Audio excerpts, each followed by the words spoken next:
I've walked two consultants that I use through a demo of like what Grok can do with basic, just simple instructions. Yeah. And both of their reactions were, "Oh my God, I'm going to be out of a job in 2 years." I'm like, "Yeah, I won't need to hire you."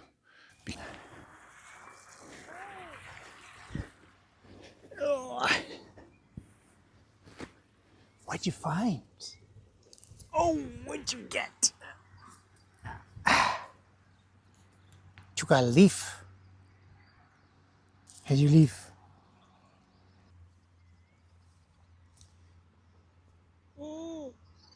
I watch videos like this where there's lots of talk about AI taking over people's jobs. And I think for the most part, that's probably isolated in the near term to white collar jobs. There's so much automation being put into the oil and gas industry, but it all needs to be maintained, right? You're gonna need mechanics and electricians and electronic techs and hydraulic techs to, assemble and maintain all of that equipment. So sure, even as the industry, becomes more technologically advanced and there's AI systems that are introduced for like automated directional tools and whatnot, you're still going to need people in the mix, right? Yeah. So that's my opinion on AI automation. Maybe long term, 20, 30 years, sure, we get some robotics that can do the maintenance, but when a hydraulic hose breaks and it's just a random hydraulic hose somewhere on the equipment, unless it's so well engineered and designed for a robot to do the maintenance, I just kind of feel like, you're still going to need people there. For the consultants,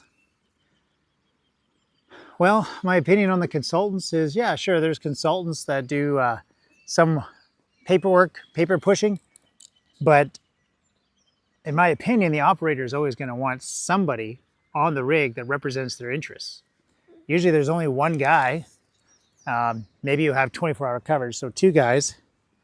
But that consultant or drilling supervisor or well site supervisor or company man, whatever you want to call him, that one guy is there to represent the oil company and make sure that the drilling contractor and all the other contractors on the rig are complying with the operator's drilling program, safety and HSE policies and procedures, that they're not, ripping off the company, not going to cause some kind of major liability. They're there to communicate all the instructions and, manage change. And I just don't see that is going to go away in the short term. You're not going to replace people on the rig with computers. If anything, the more computers, the more automation, the more systems we have in place over the years, I've just seen more people required. So I still feel like the oil industry, especially the international oil industry, is still going to be very human labor intensive, and there's still going to be a very strong career path, career potential for people if they're looking for long-term work.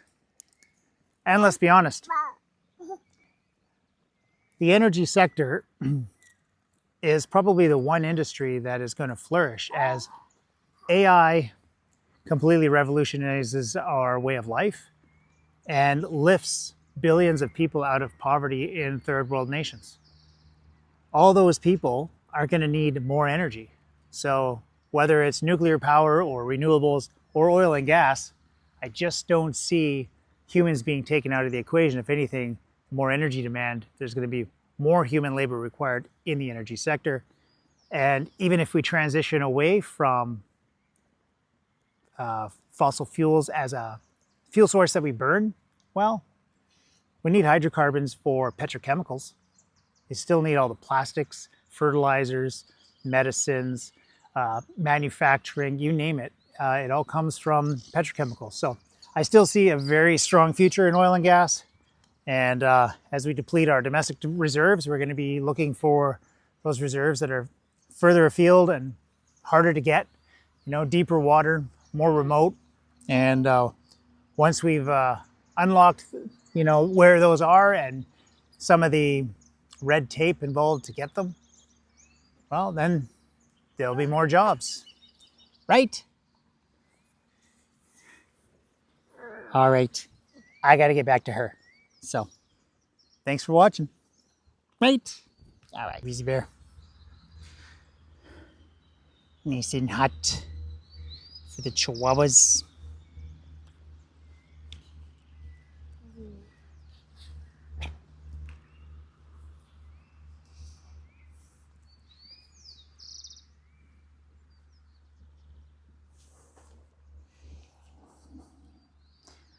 Be gentle.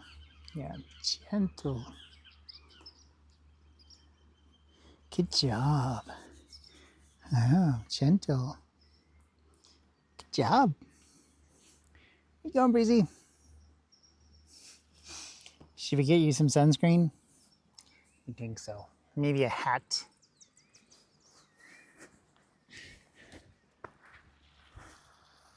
Wow.